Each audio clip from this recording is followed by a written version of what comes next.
ایک phone call آئی اور یہ لوگ بھاگ گئے۔ ایران اور چین کا معاہدہ ہوا 25 سال کا، لیکن ایران نے یہ کس ملک کو کہا کہ یہ فون کال آئے گی اور آپ بھاگ جائیں گے؟ اگر امریکہ کو آنکھیں دکھائیں تو پھر وہ آپ کو 40 ملکوں کی کانفرنس میں نہیں بلاتے، اس پر بھی تنقید۔ اگر آپ پاکستانیوں کا روزگار بچانے سعودی عرب کی بات مان لیں، ملیشیا نہ جائیں، اس پر بھی ناراض۔ مڈل ایسٹ کی اخبار نے کیوں ایران کو سامنے رکھ کر ان میں پاکستان میں اور ایک چائنا میں غلط فہمی پیدا کرنے کی کوشش کی، جسے اپوزیشن اٹھا کر کیش کریے؟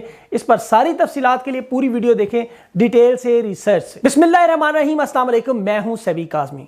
ناظرین، کل سے سوشل میڈیا پر ایک طوفان برپا ہے کہ جی پاکستان کی خارجہ پالیسی ناکام ہو گئی ہے، چین ایران ہمارے مخالف ہو گئے ہیں، امریکہ نے 40 ملکوں کی کانفرنس میں ہمیں نہیں بلایا۔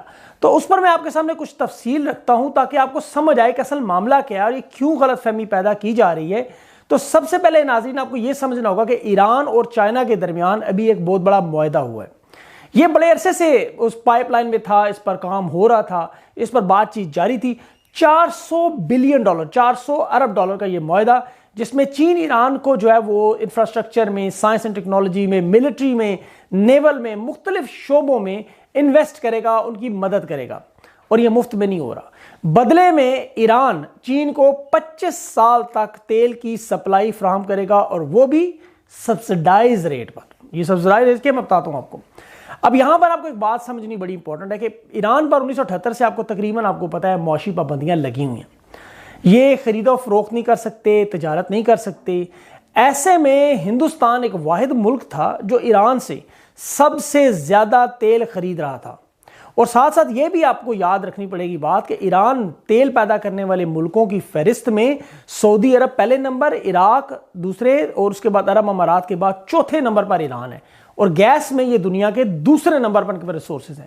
اب ایسے میں تیل ان کا دنیا بھر میں پہنچ نہیں سکتا۔ ہندوستان وہ ملک تھا جو ان سے سب سے زیادہ تیل خرید رہا تھا، اور وہ بھی سستی ترین قیمت پر، کیونکہ کہیں اور بکتا نہیں۔ اب یہاں پر پاکستان تھوڑی چوک کر گیا کہ ہمیں لینا چاہیے تھا ان سے تیل۔ خیر، اب ہندوستان نے ایران کے ابھی تک 42,000 کروڑ روپیہ جو ہے وہ تیل کی خریداری کی مد میں واجب الادا دینا ہے۔ ان دونوں کی تجارت کا جو حجم تھا وہ 5 ارب ڈالر، جس میں ادویات، مشینری، الیکٹریکل، مختلف طرح کی چیزیں تھیں۔ اچھا، اتفاق کی بات ہے کل یہ بیان ہے اور آج ہندوستان نے ان کے واجب الادا جو پیمنٹس ہیں ان کا پہلی پروسیس شروع کر دی، آج پیمنٹ دینی، تو یہ اچھا ہی ہوگا کہ یہ بیان آ گیا۔ امریکہ کی جب آپ کو پتہ ہے معاشی پابندیاں لگی تو ہندوستان نے پھر ایران سے تیل خریدنا بند کر دیا، کیونکہ امریکہ نے کہا کہ جو بھی ان سے تیل خریدے گا اس پر بھی ہم معاشی پابندیاں لگائیں گے۔ ایک فون کال آئی اور 42 کروڑ ابھی لینے، یاد رکھیں 42 کروڑ ابھی ان کے واپس کرنے ہیں انہوں نے ایران کے، لیکن یہ سب کچھ چوپٹ ہو گیا۔ اب ایران بھی اس کی پیمنٹ بھی پھنس گئی ان کی، اور مستقل گاہک جو ہندوستان تھا وہ بھی گیا، اور وہ جو اہم ادویات، مشینری وغیرہ وہ آنی تھی وہ بھی اب ایران ان سے نہیں لے سکتا۔ اور سب سے بڑھ کر 4 بہا بندرگاہ والا منصوبہ بھی چوپٹ۔ پاکستان نے BRI میں چائنا کے ساتھ آپ کو پتا ہے سی پیک جو منصوبہ ہے وہ شروع کیا۔ ہندوستان 4 بہا کا منصوبہ ایران کے ساتھ شروع کر تھا مقابلے میں، تاکہ وہ اپنی آبنائے حرمت سے وہ جو تجارت ہے اسے کسی طرح وہ کم نہ پڑے۔ ان کے بھی جو پروڈکٹس ہیں، آپ کو پتا ہے تجارت کی اس وقت لڑائی ہے پوری دنیا میں، یہ بھی اپنے پروڈکٹس دنیا بھر میں پہنچانا چاہتے ہیں۔ اب جو اعتراض کرنے والے ہیں اور جو اختلاف کرنے والے میرے صحافی دوست، خاص کر کل سے جو دماغ کھا گئے، چین پاکستان میں 62 ارب ڈالر کی انویسٹمنٹ کر رہا ہے، ایران میں 400 ارب ڈالر کی، تو انہوں نے بڑا شور مچا دیا، دیکھیں اتنا فرق۔ اور بھائی آپ کے پاس کون سا تیل ہے چین کو دینے کے لیے؟ ایک تو دوسرا یہ کہ ایران میں یہ جو سبسیڈائز آئل ایران دے رہا ہے چین کو 25 سال کے لیے، آپ کیا دیں گے؟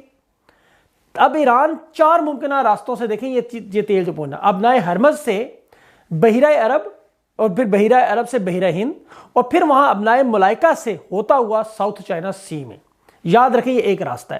اچھا، دوسرا راستہ ایران سے تاجکستان، ازبکستان، کرغزستان، قازقستان اور پھر چین، یہ زمینی راستے سے تیل ہے۔ اور تیسرا راستہ ہے ایران سے افغانستان اور پھر چین۔ اب جو چوتھا امپورٹنٹ راستہ ہے وہ ہے ایران سے پاکستان اور پاکستان سے چین۔ اب پہلے راستے میں جاپان ہے، انڈیا ہے اور امریکہ ہے، ان کا اثر و رسوخ وہاں بہت زیادہ ہے، تجارت بڑی مشکل ہے۔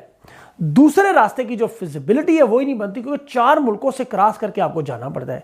تیسرا راستہ ہے افغانستان کی سیکیورٹی کی وجہ سے وہاں پر تجارتی روٹ نہیں بن سکتا۔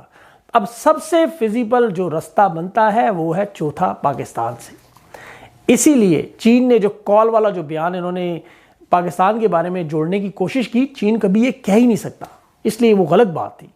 اب آپ کو میں ایک اسکرین شاٹ دکھا رہا ہوں، یہ ایرانی اخبار تہران ٹائمز کا ہے.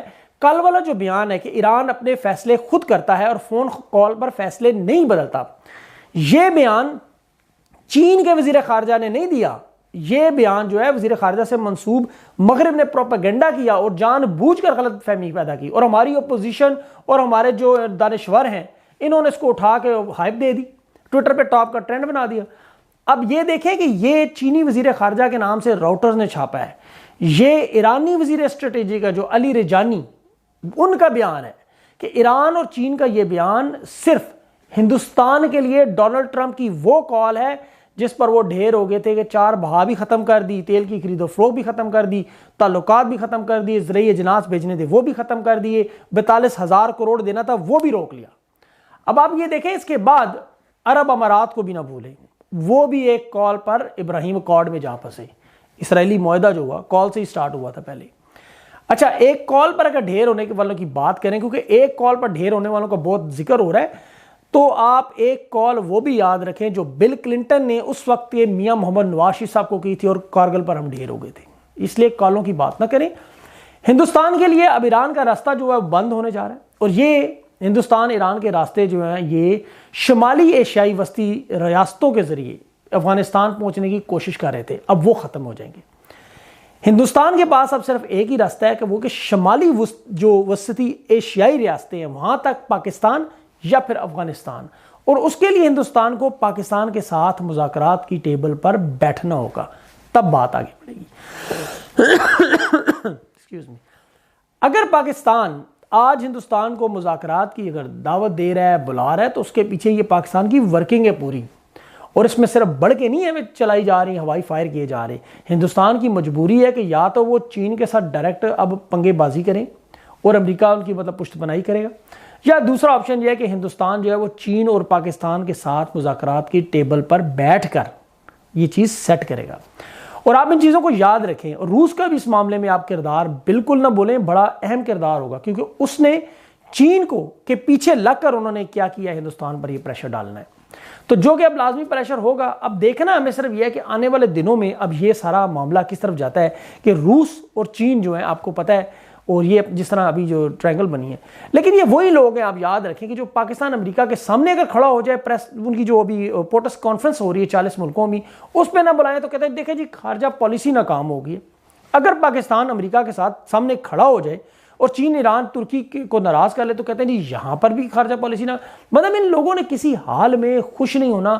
پاکستان کے حق میں جان بوجھ کر یا انجانے میں سادے لوگ مارے جاتے ہیں، ان کو سمجھ نہیں آتی، پڑھے بغیر، سنے بغیر، ریسرچ کیے بغیر، وہ جو ان کو دکھا دینے جیسے کتا کسی کا کان کاٹ کے بھاگ گیا ان کو کہہ دیں تو انہوں نے بجائے اپنا کان چیک کرنے کتے کے پیچھے دوڑ لگا دینی ہے. خیر یہ لوگ غلط فہمیاں پیدا کرتے ہیں، لیکن ہماری بھی دکان اسی طرح چلتی ہے کہ خدمت میں آپ کو پتہ ہے تفصیل سے جواب دیں. اب یہ آپ کا کام ہے کہ ان کا جواب جو ہے ان لوگوں تک ذرا پہنچائیں تاکہ ان کو تھوڑی ذرا روشناس ان کو کریں، ذرا عقل ان کو آئے. ویڈیو کو لائک شیئر سبسکرائب کریں. اگلی ویڈیو تک کے لیے مجھے اجازت دیں. اللہ حافظ.